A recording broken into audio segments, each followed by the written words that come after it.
Hello साथियों, नमस्कार। साथियों, आज के इस वीडियो में हम बात करने वाले हैं, अगर आप 7 जुलाई के डेट में जो है सीटेट की परीक्षा दे के आए हैं, अगर आपका भाषा लैंग्वेज या हिंदी प्रथम लैंग्वेज जो है हिंदी था, तो आप जो है अपना पेपर मिला सकते हैं कि कितना आपका स्कोर हो रहा है। ठीक है, तो यहाँ पर जो है पूरी कोशिश की गई है साथियों कि आपको जो है 100% जो है उत्तर सही मिले। तो यहाँ पर देखिए, अगर हम यहाँ पर बात करते हैं कौन सी साहित्य कालजी साहित्य बन पाता है, तो यहाँ पर आपका आंसर हो जाएगा जो मानवीय सत्य की व्याख्या करे। ठीक है, अगला है कि कालजी से तात्पर्य है, कालजी से तात्पर्य है मेरे भाई हर काल में प्रासंगिक। ठीक है, आंसर आपका यहाँ पर बी बन जाएगा। आगे क्या है, किस तरह के साहित्यकारों की आवश्यकता हर युग में बनी रहती है, तो यहाँ पर हो जाएगा आपका जो समाज को जागरूक करते हैं। ठीक है, अगला आपका क्या है, साहित्यकारों ने समाज की किस स्थिति की पहचान करने का प्रयास किया, तो आंसर आपका क्या हो जाएगा, बिखरता हुआ। ठीक है, अगला क्या है, अगला कर रखा है कि गद्यांश के अनुसार साहित्य में किस तरह की चिंता झलकती है, तो मूल्यों के बिखरने की। ठीक है, तो आंसर आपका यहाँ पर बी बनेगा। विश्व श्रृंखली में प्रत्यय है ईत। ठीक है, आंसर आपका सी होगा।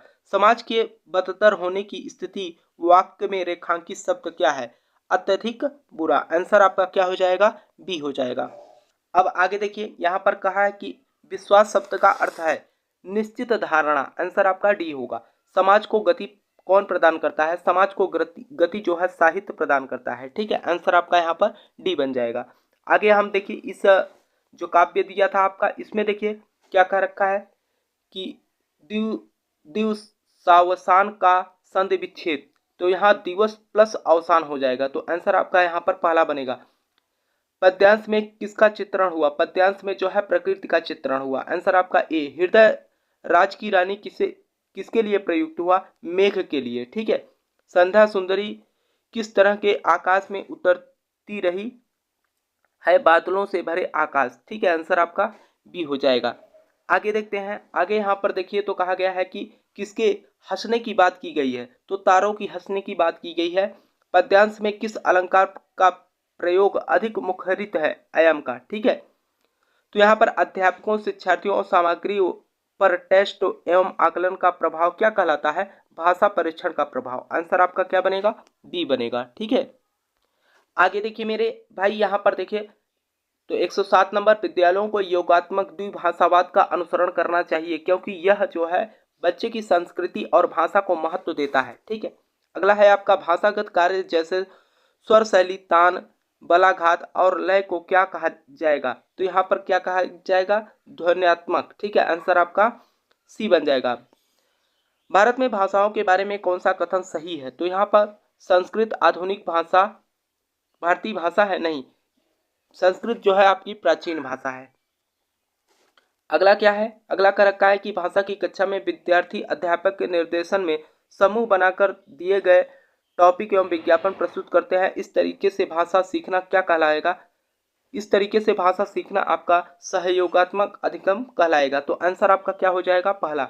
यहाँ पर देखिए, एक अध्यापक ने बच्चों को रेस्टोरेंट से जुड़ी शब्द संपदा से परिचित कराने वाला काम दिया, इस पाठ का क्या उद्देश्य होना चाहिए, शिक्षार्थियों को कोश विषय सामग्री से परिचित करवाना था। ठीक है, आंसर आपका क्या पहला बन जाएगा। आगे अगर हम देखते हैं तो यहाँ पर कह रखा है कि अधिगम का कौन सा मत इस बात में विश्वास रखता है कि मौखिक और अमौखिक भाषा आदत निर्माण करने की प्रक्रिया के माध्यम से आती है, तो यहाँ पर व्यवहारवादी हो जाएगा। ठीक है, आंसर आपका बी। किसी भी कहानी का समय और स्थान क्या कहलाता है, कथानक। ठीक है, आंसर आपका क्या हो जाएगा, सी। यहाँ पर देखिए, भाषा की कक्षा में एक अध्यापक ने विद्यार्थियों के एक समूह को ग्राहक, प्रॉपर्टी डीलर, मकान मालिक और किराएदार का अभिनय करने के लिए कहा और शेष विद्यार्थियों से कहा कि इस अभिनय को देखें और वार्तालाप का आनंद लें। इस गतिविधि को क्या कहेंगे, देखिए जो छात्र है वह जो है क्या कर रहे हैं, रोल प्ले अदा कर रहे हैं। ठीक है, अब देखिए आगे क्या है, आगे का रखा है कि कक्षा 5 की भाषा अध्यापक अपनी कक्षा में भाषा शिक्षण के लिए प्रतिदिन अनेक प्रकार की सामग्री जैसे समाचार पत्र, भोजन तालिका और रेल यात्रा के टिकट आदि लाती है, वह अधिगम के लिए क्या कर रही हैं, वह जो है अधिगम के लिए मेरे भाई आपका पहला आंसर हो जाएगा, वह अधिगम को और अधिक वास्तविक तथा उपयोगी बनाने के लिए प्रामाणिक सामग्री का उपयोग कर रही हैं। ठीक है, आगे क्या हो जाएगा, किसी श्रवण से जुड़ी गतिविधियों की योजना बनाते समय कौन सा कारक महत्वपूर्ण नहीं है? तो वक्ताओं का जेंडर। ठीक है, आंसर आपका सी बनेगा। अगला प्रश्न क्या है आपका? अगला प्रश्न कर रखा है कि भारत में बहुभाषावाद के संदर्भ में अध्यापक के लिए क्या समझना जरूरी है? संप्रेषण से सामाजिक सभ्यता स्थापित करना। तो आंसर यहाँ पर पहला ही होगा। अगला प्रश्न है कि भाषा के कौन से कौशल ग्राह्य कौशल है? तो आपका श्रवण और पठन। ठीक है, अगला आपका क्या है? अगला कह रखा है कि श्रवण में क्या शामिल है? श्रवण में क्या शामिल है? तो यहाँ पर आपका क्या हो जाएगा मेरे भाई? तो यहाँ पर ध्वनियों की पहचान करना और उनसे अर्थ निकालना। तो आंसर आपका क्या है? यहाँ पर डी हो जाएगा। इस प्रश्न की बात करते हैं तो यहाँ पर क्या कर रखा है कि कॉलम ए में भाषा शिक्षा, यानी कि जो इसमें कहा गया, अगर हम पहले की बात करें तो आपका पहला ही है।